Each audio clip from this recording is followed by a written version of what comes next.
Gate pass ফি বাড়ানোর প্রতিবাদ, শ্রমিকদের কর্মবিরতিতে অচল চট্টগ্রাম বন্দর, বিপাকে আমদানি রপ্তানিকারকরা।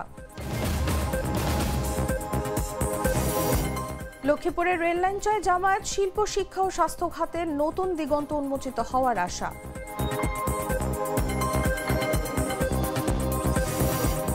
ফরিদপুরে আগুনে পুড়ে ছাই ২০ দোকান, কোটি টাকার ক্ষয়ক্ষতি, প্রাথমিকভাবে জানা যায়নি অগ্নিকাণ্ডের কারণ।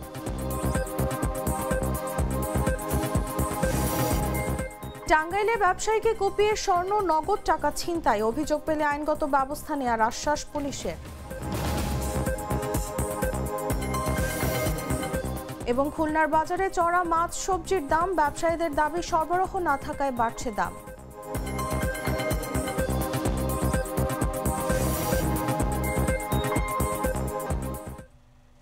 এতক্ষণ শুনছিলেন সংবাদ শিরোনাম। দর্শক, আমন্ত্রণ দেশ জুড়ে সংবাদে, সাথে আছি আমি তাসলিমা তিথি। বিকৃত লাল সরিষার দানা থেকে তৈরি হয় প্রাণ সরিষার তেল, আসল ঝাঁঝে আসল স্বাদে। চলে যাচ্ছি পুরো খবরে। দেশের প্রধান সমুদ্র বন্দর চট্টগ্রাম এখন কার্যত অচল। প্রাইম মুভার ও C&F শ্রমিকদের কর্মবিরতিতে থমকে গেছে পণ্য ওঠানামা। গেট পাস ফি বাড়ানোর প্রতিবাদে এই কর্মসূচি, এতে চরম বিপাকে পড়েছেন বন্দর ব্যবহারকারীরা। বিস্তারিত জাগো ডেস্ক রিপোর্টে। গাড়ি নেই কন্টেইনার ওঠানামা, নেই পণ্যের আসা যাওয়া কোনো রকম ব্যস্ততা।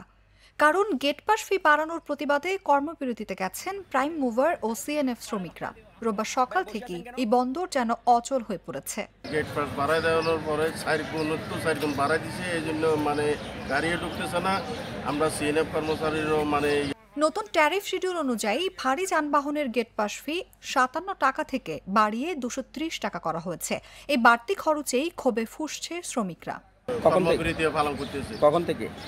আজকে সকাল থেকে গেট পাস গাড়িগুলো তো আগে বন্ধ করা হয়েছিল, আর আজকে থেকে আমরা C&F কর্মচারীরা পালন করতেছি যে কর্মবিরতি গেট পাস বাড়ার জন্য। তবে বিচ্ছিন্নভাবে কিছু ডিপো ট্রেইলার চললেও মূল বন্দরের কার্যক্রম কার্যত থমকে গেছে। এতে শঙ্কায় পড়েছেন পণ্য আমদানি রপ্তানিকারকরা। আমরা আসলে বন্দরের রেভিনিউ কালেক্ট করি, আমরা C&F এর কর্মচারীরা। দেখা যাচ্ছে আমরা দেখতেছি বন্দরকে সচল রাখার জন্য ওই জায়গায় যদি আমাদেরকে প্রতিবন্ধকতা সৃষ্টি করে, যেখানে আমরা 10 টাকার গেট পাস এখন বর্তমানে 100 টাকা দিয়ে গেট পাস করতে হচ্ছে, আবার তার মধ্যে 15% ভ্যাট যোগ হয়ে মোট 115 টাকা। আগে ছিল আমাদের 13 টাকার মধ্যে এখন 115 টাকা। তার মধ্যে আমরা যারা মোটরসাইকেল ইউজার বন্দরে যারা C&F তাদের সেম অবস্থা। তো এভাবে যদি আমরা বন্দর সচল রাখতে চাই, তাহলে আমাদের উপর ট্যারিফ দেওয়ার দরকার নেই। আমরা তো কালেক্ট করতেছি, বন্দরের রেভিনিউ কালেক্ট করতেছি। বন্দর কর্তৃপক্ষ জানিয়েছে, ট্রেইলার ও পণ্যবাহী গাড়ির চলাচলে বাধা থাকলেও বন্দরের অপারেশনাল কার্যক্রম স্বাভাবিক রয়েছে। শনিবার পোর্ট ইউজার্স ফোরামের সভায় উঠে আসে এই অভিযোগ। এক সপ্তাহের মধ্যে সমাধান না হলে পুরো বন্দর বন্ধের হুঁশিয়ারিও দেন তারা। শ্রমিকদের দাবি, নতুন ট্যারিফ বাতিল না হলে কর্মবিরতি চলবে, আর এতে যে ক্ষতির মুখে পড়বে পুরো অর্থনীতি, সে আশঙ্কাই করছেন সবাই। অনুভা বিশ্বাস, জাগো নিউজ। চট্টগ্রাম বন্দরের কর্ণফুলী মোহনা এলাকায় 1200 টন কাঁচামাল নিয়ে MV জায়ান্ট নামের একটি লাইটারেজ জাহাজ ডুবে গেছে। শনিবার সকালে বঙ্গোপসাগর ও কর্ণফুলী নদীর মোহনায় নেভাল একাডেমি সংলগ্ন এলাকায় জাহাজটি ডুবে যায়। বন্দরের সচিব ওমর ফারুক বলেন, বন্দরের বহির্নোঙরের মাদার ভেসেল থেকে 1200 টন বল ক্লে নিয়ে জাহাজটি ঢাকার উদ্দেশ্যে রওনা দিয়েছিল। সাগরে লাইটারেজটি ডুবে যাওয়ায় এর সব পণ্য নষ্ট হয়ে গেছে। তবে বন্দর চ্যানেল দিয়ে অন্যান্য জাহাজ চলাচলের ক্ষেত্রে কোনো সমস্যা হচ্ছে না, এমনটি বলে জানান তিনি। জাহাজের এক শ্রমিক বলেন, শুক্রবার রাতে জাহাজটিতে যান্ত্রিক ত্রুটি দেখা দেয়। শনিবার সকালে এটি উপকূলে নিয়ে আসার পথে নেভাল একাডেমির কাছাকাছি ডুবোচরে আটকে সেটির তলা ফেটে 3টি হ্যাচেই পানি ঢুকে যায়। দুর্ঘটনার সময় জাহাজে থাকা 13 নাবিক নিরাপদে আছেন।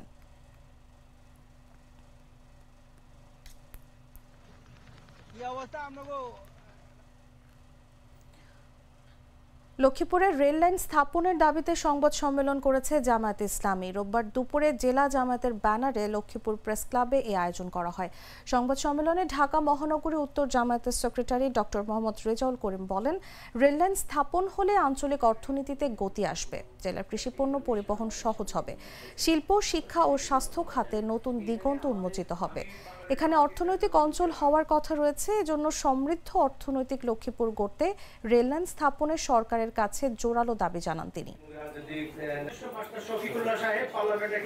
মূল দাবি হচ্ছে বেগমগঞ্জ থেকে, চৌমুহানি থেকে লক্ষ্মীপুর হয়ে চাঁদপুরের সাথে এদেশের এলাকার জনগণের শিল্প, সংস্কৃতি এবং আমাদের বিশেষ করে আমাদের শিক্ষা সকল দিক থেকে জনগণের কল্যাণের জন্য অবিলম্বে রেল লাইন স্থাপন করতে হবে। এবং এই ব্যাপারে সরকারের নিরীক্ষার কার্যক্রম শেষ হওয়ার কারণে আমরা বর্তমান সরকারের কাছে দাবি জানাবো, এই সরকার অনতিবিলম্বে সেই সিদ্ধান্ত বাস্তবায়ন করে এলাকার জনগণের দাবি সে রেল লাইন যেন আমাদের জনগণের জন্য স্থাপন করে। আজকের সংবাদ সম্মেলনে আমাদের অন্যতম দাবি। কুমিল্লা বিভাগ ঘোষণার দাবিতে সমাবেশ করেছে সর্বস্তরের জনগণ। কুমিল্লা বিভাগ বাস্তবায়ন কমিটির ব্যানারে শনিবার বিকেল 3:30টায় নগরীর কান্দিরপাড় পুবালী চত্বরে এই সমাবেশ অনুষ্ঠিত হয়। বিএনপি চেয়ারপারসনের উপদেষ্টা হাজী আমিনুর রশিদ ইয়াসিন বলেন, নির্দিষ্ট সময়ের মধ্যে বিভাগ ঘোষণা না দিলে নিজেরাই নিজেদের চিঠিপত্র লিখে ফেলব জেলা কুমিল্লা, বিভাগ কুমিল্লা। সমাবেশে একাত্মতা পোষণ করে উপস্থিত ছিলেন বিএনপি চেয়ারপারসনের উপদেষ্টা হাজী আমিনুর রশিদ ইয়াসিন, জামায়াতে ইসলামের কুমিল্লা মহানগর আমির কাজী দ্বীন মোহাম্মদ, কুমিল্লা মহানগর বিএনপির সভাপতি উদ্বাতুল বারী আবু, সাধারণ সম্পাদক ইউসুফ মোল্লা টিপু, দক্ষিণ সহ বিভিন্ন রাজনৈতিক, সামাজিক ও ব্যবসায়িক সংগঠনের নেতাকর্মীরা। এখন থেকে আমরা কিছুদিন অপেক্ষা করব। নির্দিষ্ট সময়ের পরে আপনারা জানেন এখানে কুমিল্লা বিভাগ বাস্তবায়ন একটা কমিটি তৈরি করা হয়েছে। আমার আগের বক্তা মহানগরের সেক্রেটারি ইউসুফ মোল্লা টিপু বলে গেছে, বিভাগ আন্দোলনের নামে আমরা কোনো উচ্ছৃঙ্খলতাকে সৃষ্টি হতে দেব না। আমরা প্রমাণ করব আমরা নিয়মের মধ্যে, সুশৃঙ্খলার মধ্যে আমরা আন্দোলন চালিয়ে এ দাবি আমরা আদায় করব। প্রিয় ভাইয়েরা, আবার এখানে ব্যবসায়ী ভাইয়েরাও আছে, আমিও আমার প্যাডের মধ্যে আমি একটা নির্দিষ্ট সময় অপেক্ষা করছি। বিভাগীয় কমিটি সহ আমরা আলোচনা করব, যদি এই সরকার বিভাগ দেখ আর না দেখ নির্দিষ্ট সময়ের পরে আমরা আমাদের চিঠিপত্রে জেলা কুমিল্লা নিজেরা লেখা শুরু করব। গ্লিটারের টুইন লেমন ও অ্যান্টিব্যাকটেরিয়াল ফর্মুলা বাসনকে চকচকে জীবাণুমুক্ত করে আমাদের দেয় গ্লিটার গ্যারান্টি। ফরিদপুরে আগুনে পুড়ে ছাই হয়ে গেছে 20টি দোকান। শনিবার রাত 10টার দিকে জেলার বোয়ালমারী উপজেলার কাদিরদি বাজারে এই অগ্নিকাণ্ড ঘটে। প্রাথমিকভাবে ক্ষতিগ্রস্তদের তালিকা ও ক্ষয়ক্ষতির পরিমাণ জানা সম্ভব হয়নি। এলাকাবাসী ও ফায়ার সার্ভিস সূত্রে জানা গেছে, কাদিরদি বাজারে বাচ্চু মোল্লার মার্কেটের নাসিরের কাপড়ের দোকান থেকে আগুনের সূত্রপাত। আগুনে মুদি, ওষুধ, চা, কাপড়, বীজ, জুতার দোকান সহ কমপক্ষে 20টি দোকান পুড়ে ছাই হয়ে গেছে। স্থানীয় লোকজন ও বোয়ালমারী ফায়ার সার্ভিসের সদস্যরা আগুন নিয়ন্ত্রণে আনে। স্থানীয় বাসিন্দা নিশিকান্ত দাসের দাবি, বোয়ালমারী ফায়ার সার্ভিসের সদস্যরা খবর পাওয়ার পর প্রায় 1 ঘন্টা পর ঘটনাস্থলে পৌঁছান। এই দুর্ঘটনায় অন্তত কোটি টাকার ক্ষয়ক্ষতি হয়েছে।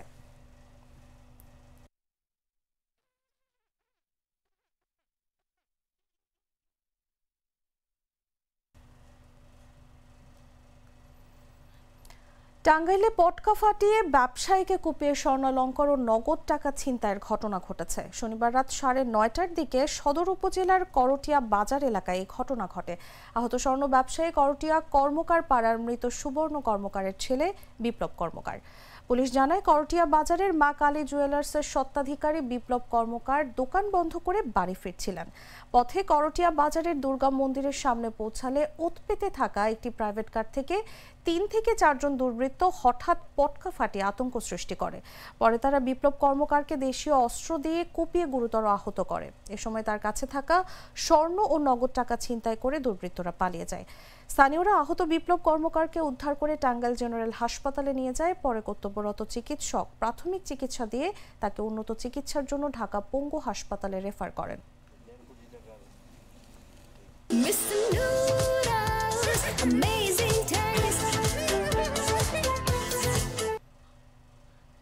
খুলনার বাজারে কমছে না সবজির দাম, কমেনি মাছের দামও। সবজি ও মাছের চড়া মূল্যের কারণে ক্রেতাদের অভিযোগেরও শেষ নেই। তবে ব্যবসায়ীদের দাবি, সরবরাহ না থাকায় সবজির দাম কিছুটা বেড়েছে। শীতকালীন সবজি বাজারে উঠতে শুরু করলে দাম কমে যাবে। রোববার বিভিন্ন বাজার ঘুরে জানা যায় টমেটো 120, পটল 60, চিচিঙ্গা 60 টাকা কেজি দরে বিক্রি হচ্ছে। কাঁচামরিচ বিক্রি হচ্ছে 280 থেকে 320 টাকা কেজি দরে। মাংসের বাজারে ব্রয়লার মুরগি 180 থেকে 190 টাকা কেজি দরে, সোনালী 270 থেকে 280 টাকা কেজি দরে ও লেয়ার 290 থেকে 300 টাকা কেজি দরে বিক্রি হচ্ছে।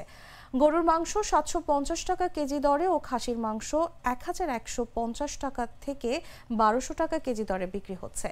এদিকে সবজি বাজারে খুচরা ব্যবসায়ীরা বলছেন বৃষ্টি হওয়ার সম্ভাবনা কমে গেছে। নতুন সবজি বাজারে উঠলেই দাম অনেকটা কমে যাবে। মাছের সবজির দাম 10 থেকে 15 টাকা কেজিতে কমলেও বৃষ্টি হওয়ায় ফের দাম বেড়েছিল। তবে বাজারে সবজির সরবরাহ কম, কিন্তু চাহিদা অনেক বেশি।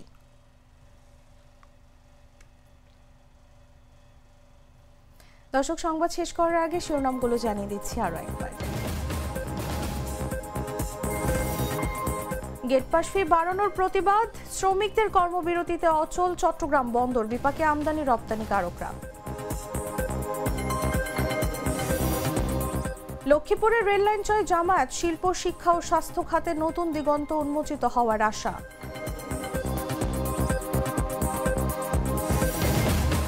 ফরিদপুরে আগুনে পুড়ে ছাই 20 দোকান, কোটি টাকার ক্ষয়ক্ষতি, প্রাথমিকভাবে জানা যায়নি অগ্নিকাণ্ডের কারণ। টাঙ্গাইলে ব্যবসায়ীকে কুপিয়ে স্বর্ণ, নগদ টাকা ছিনতাই, অভিযোগ পেলে আইনগত ব্যবস্থা নেওয়ার আশ্বাস পুলিশের। এবং খুলনার বাজারে চড়া মাছ সবজির দাম, ব্যবসায়ীদের দাবি সরবরাহ না থাকায় বাড়ছে দাম।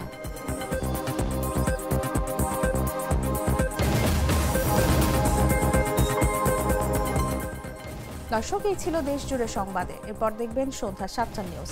প্রতি মুহূর্তে সর্বশেষ খবর জানতে ভিজিট করুন jagunews24.com। ফলো করুন আমাদের ভেরিফাইড ফেসবুক পেজ এবং সাবস্ক্রাইব করুন জাগো নিউজের ইউটিউব চ্যানেল। ধন্যবাদ সবাইকে।